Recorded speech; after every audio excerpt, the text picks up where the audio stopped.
بسم اللہ الرحمن الرحیم۔ آج کی اس ویڈیو میں ہم آپ کو بتائیں گے کہ خواب کی تعبیر اور علم خواب کی فضیلت احادیث میں کیا بتائی گئی ہے۔ سب سے پہلے میں آپ کو یہ بتاتا ہوں کہ امام محمد بن اسماعیل بخاری رحمۃ اللہ علیہ آپ کی سب سے مشہور کتاب ہے صحیح بخاری۔ صحیح بخاری جو قرآن پاک کے بعد سب سے زیادہ صحیح ترین کتاب اور معتبر کتاب سمجھی جاتی ہے۔ یہ کتاب بھی، اس کا پس منظر بھی اگر ہم دیکھیں تو اس کے پیچھے بھی خواب ہے کہ امام محمد بن اسماعیل بخاری رحمۃ اللہ علیہ آپ نے خواب دیکھا تھا۔ آپ نے یہ خواب دیکھا کہ وہ بیٹھے ہیں حضور صلی اللہ علیہ وسلم کے ساتھ آپ کی مجلس میں، اور نبی پاک صلی اللہ علیہ وسلم کے جسم اقدس پہ جو مکھیاں بیٹھ رہی ہیں ان مکھیوں کو وہ ہٹا رہے ہیں۔ جب انہوں نے یہ خواب دیکھا تو اس خواب کی جو تعبیر بعد میں نکالی وہ یہی تھی کہ وہ باتیں، یعنی وہ احادیث جو حضور صلی اللہ علیہ وسلم کی طرف منسوب کی جا رہی ہیں، گویا کہ آپ ان حدیث کی قطع برید کر رہے ہیں، ان کو کانٹ چھانٹ کر رہے ہیں،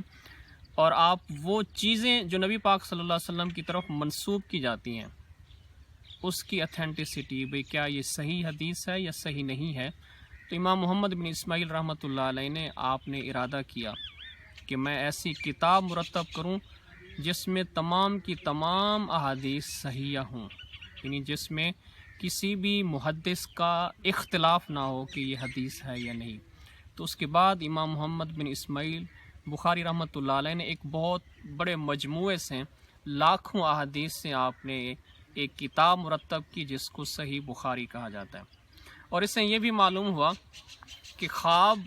ایک ایسی چیز ہے جو مومن کے لیے ایک گویا کہ خوشخبری ہے،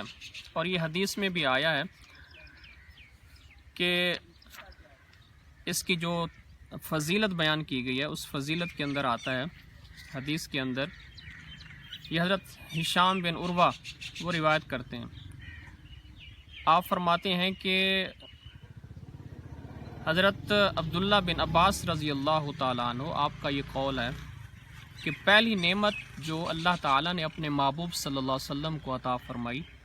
وہ یہ تھی کہ آپ نے خواب میں ایک مقرب فرشتے کو دیکھا، یعنی حضور صلی اللہ علیہ وسلم کے اوپر وحی نازل ہونے سے پہلے آپ کو رویا صالحہ اور خوشخبری کے خواب آنا شروع ہوئے، خوشخبری کے خواب آتے رہے۔ اس کے بعد جا کے اللہ تعالیٰ کے فرشتے یعنی جبریل علیہ السلام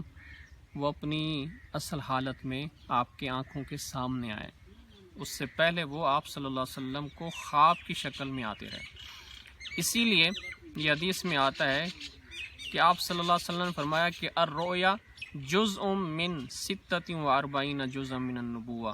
کہ مومن کا جو خواب ہے وہ نبوت کا 46واں حصہ ہوتا ہے۔ تو اس سے معلوم ہوا کہ حضور صلی اللہ علیہ وسلم آپ کو بھی خواب آتے تھے، اور اللہ کے فرشتے خواب کی شکل میں آپ صلی اللہ علیہ وسلم کے پاس آتے تھے۔ اور یہ مختلف احادیث میں بھی آتا ہے کہ حضور صلی اللہ علیہ وسلم نے ایک تو آپ صلی اللہ علیہ وسلم نے جسمانی معراج فرمائی تھی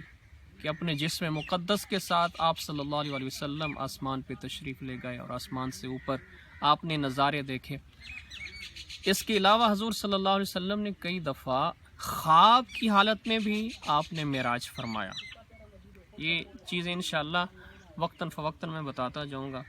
مختلف احادیث کے اندر جو حضور صلی اللہ علیہ وسلم کے خواب ہے اور حضور صلی اللہ علیہ وسلم نے جو ان کی تعبیر بتائی۔